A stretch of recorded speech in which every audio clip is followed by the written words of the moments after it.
அந்த அறிவிப்போல் அன்ப தருவாளே சின்ன அறிவிப்பும் இன்று சுடுவாளே நீயும் தும்மிடி ஆயுசு 100ஆக என் உயிர் உன்னோட பத்திர சொத்தாக என் பார்வை உன்னோடு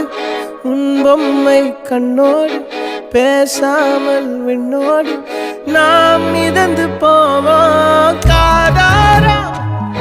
அடியானோ நான் தாங்க மாறோடு